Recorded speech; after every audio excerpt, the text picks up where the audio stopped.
दोस्तों, आपका स्वागत है अपने चैनल मैथ्स एक्सपर्ट अकेडमी में। मैं कपिल शर्मा आपको मिलवाता हूं अपने एपिसोड सिलेक्शन विद सेलेक्टर्स में। यूपीएससी सिलेक्टर प्रीति शर्मा, शून्य से शिखर तक का सफर, जो एक गांव की शेरनी की कहानी।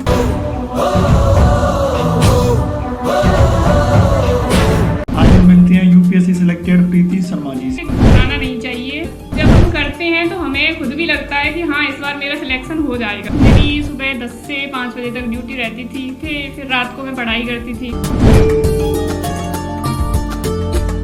जय हिंद दोस्तों, आज हम मिलते हैं यूपीएससी सिलेक्टेड प्रीति शर्मा जी से। ओके, वो आप सभी के जितनी भी क्वेरीज हैं यूपी एग्जाम कांस्टिट्यूशन से रिलेटेड आपको उनको क्लियर करने वाली हैं। चलते मिलते हैं शर्मा जी से।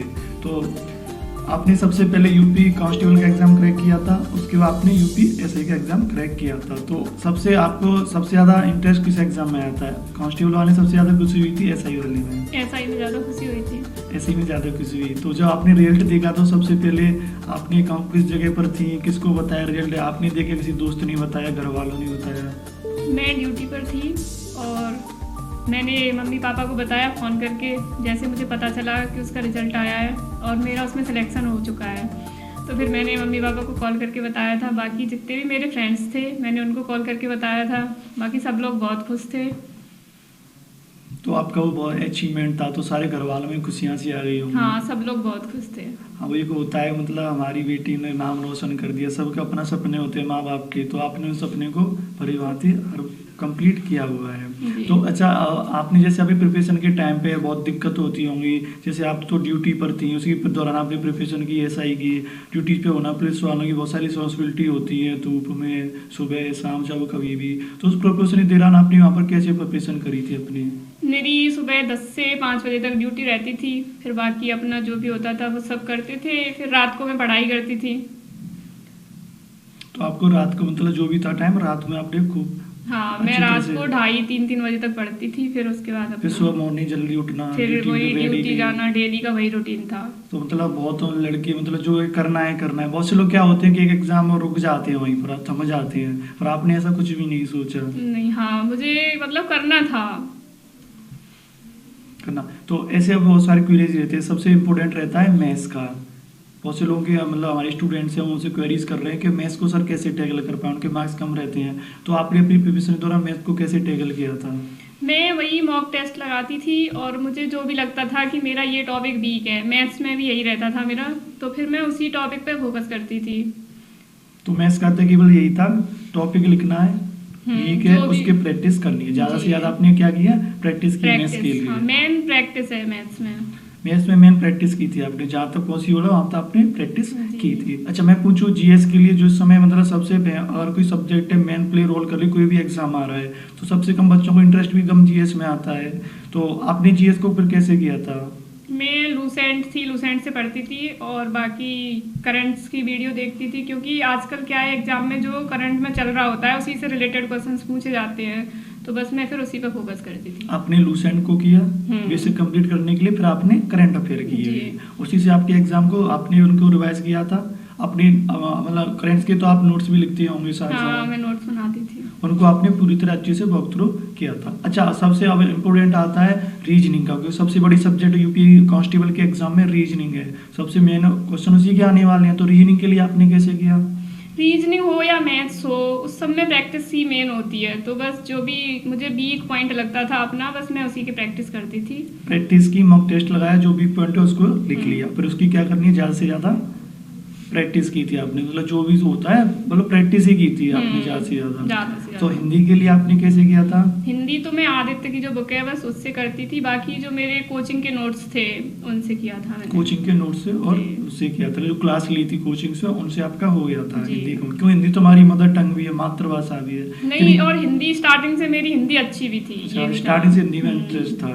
अच्छा, तो जैसे आपने इस तरह आपकी तैयारी की हुई थी, तो ऐसे आपका ये होता है कि आप अपने यहाँ की पहली मतलब ऐसी हो महिला हो जिसने इतना बड़े एग्जाम को क्रैक किया हुआ है, यूपीएससी सिलेक्टेड हो, पहले कांस्टेबल को किया तब खुशी होंगे, पर उसके बाद एक और बड़ा एग्जाम यूपी कांस्टेबल से यूपीएसआई को भी सिलेक्ट किया था। तो आपको मतलब अंदर से मोटिवेशन मिला था या कोई फैमिली में था या रिलेटिव्स था, तो कैसे आपको वो किया था आपने? नहीं, मेरी फैमिली में भी पुलिस में कोई नहीं था, रिलेटिव्स भी जहाँ तक है कोई नहीं है। बस मैं एक सीरियल देखती थी, दिया और बाती हम। अच्छा, दिया उसमें और जो बाती। संध्या राठी थी, अच्छा। उसको देख के मुझे अंदर से ऐसा लगता था कि मतलब मुझे भी करना चाहिए। मुझे वर्दी पसंद थी हाँ। स्टार्टिंग से, तो बस उसी मतलब उसको देख के देखकर अंदर से आया कि जी। इसकी जैसे ये कर सकती है तो मैं भी कर सकती हूँ, तो उसको आपने मतलब अच्छे से किया वहाँ पे, तो वही आपके लिए मोटिवेशन मेन बना था। हाँ, मेन मोटिवेशन मेरे लिए वही संध्या राठी थी। तो प्रिपरेशन के दौरान आपको मतलब क्या क्या वो चीज़ें रही थी? ऐसे प्रिपरेशन में होता है ना, बहुत से डिमोटिवेट भी आता है चीज़ों का करने का, ऐसे एग्जाम देते हैं फिर भी बहुत सारी चीज़ें रहती हैं,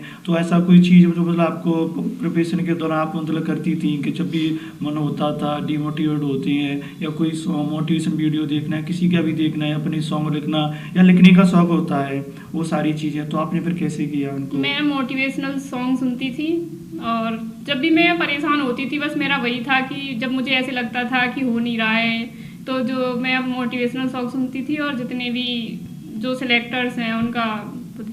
तो जो ऐसे घर वालों का भी सपोर्ट रहता है, वो तो मेन तो उन्हीं का रोल रहता है, तो मम्मी पापा उनका क्या रिएक्शन रहता था जब प्रिपरेशन करती थी? जब मुझे फैमिली की तरफ से फुल सपोर्ट था, उन्होंने कभी भी किसी चीज़ के लिए नहीं मना भी नहीं किया है। बाकी जो भी मैंने कहा है कि मुझे ये करना है, उन लोग का पूरा सपोर्ट रहता है। जैसे आप जैसे जिस एरिया से आते हो वहाँ के लोग हैं, तो वहाँ पर मेंटलिटी ऐसी बनी हुई है कि उस महिलाओं को मतलब बाहर मत जाने दो, कमी निकलने दो, उस तरह से था। तो मतलब जो आसपास के लोग हैं सोसाइटी वाले, तो वो भी कुछ ना कुछ बोलते ही होंगे आपके सामने?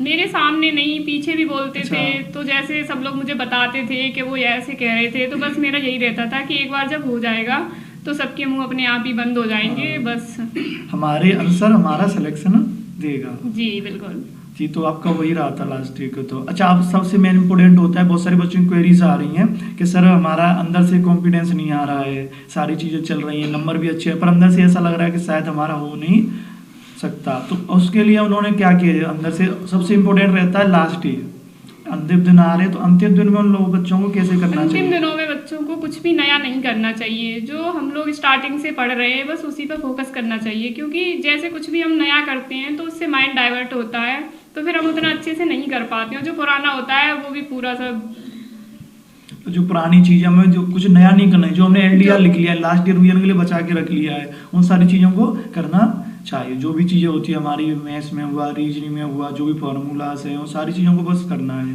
रीजनिंग है, करंट अफेयर है, उन्हीं को करना है, कोई नया कुछ नया नहीं करना, कुछ भी एक्स्ट्रा नहीं करना है। वो जो हमारी पुरानी चीज़ें उन्हीं पे हमें भरोसा दिखाना है। अच्छा, सबसे इम्पोर्टेंट होता है बच्चों का लास्ट ईयर वाला कि एग्जाम से एक दिन पहले की रात, उनमें बच्चों बहुत ज़्यादा डर रहता है अंदर से। बहुत सारे बच्चों के हमारे पास क्वेरीज भी आई थी, सर उसके लिए क्या किया जाए। तो एक दिन पहले की रात को मतलब आप कैसे, आपने तो 2 एग्जाम क्लियर किए, तो उससे पहले आपको क्या करना था? सभी को जब एग्जाम का जो पहला दिन होता है सभी को टेंशन होती है, लेकिन उसमें ना घबराना नहीं चाहिए, और अपना जो भी हम करते आ रहे हैं, मतलब जिस तरीके से हम तैयारी कर रहे हैं उसी के अकॉर्डिंग करना चाहिए, बस ज़्यादा टेंशन नहीं लेनी चाहिए। जो भी है तुम जैसे हो वैसे ही रहो, दिखावी कोशिश मत करो, जैसे हो करो, कोई भी दिक्कत होने वाली नहीं। अच्छा, लास्ट में क्या होता है बच्चों के अंदर ऐसे बहुत से लोग डाल देती हैं कि 14 घंटे में रीजनिंग खत्म, 15 घंटे में जीएस खत्म, तो उनको लेकर आपको क्या कहना है? उनको लेके बाकी तो बच्चे इतना जब हम तैयारी करते हैं तो उन्हें खुद भी पता होना चाहिए, और 14 घंटे में या 13 घंटे वो बर्बाद ही करने उन्हें, क्योंकि जो हम पहले से तैयारी कर रहे हैं तो बस हमें उसी में फोकस करना चाहिए ना। अच्छा, माइंड भी होता है, मोबाइल से आप देख रहे हो, टैब से देख, लैपटॉप से एक साइड स्क्रीन पर डायरेक्ट फोकस नहीं कर पाते हैं ना, तो इतनी लंबी लंबी वीडियोस के लास्ट टाइम में आके देखना, तो मतलब कहीं ना कहीं अपने माइंड को डिस्टर्ब ही करना है, एग्जाम से पहले एग्जाम से डिस्टर्ब ही करना होता है। अच्छा, तो हमारे बच्चों के लिए आपके अंदर से कोई उनके लिए कोई लास्ट डे के लिए कोई अच्छे से कोई हो या कुछ उनको बोलना हो तो आप बोल सकते हैं? घबराना नहीं चाहिए और अपना अच्छे से करना चाहिए।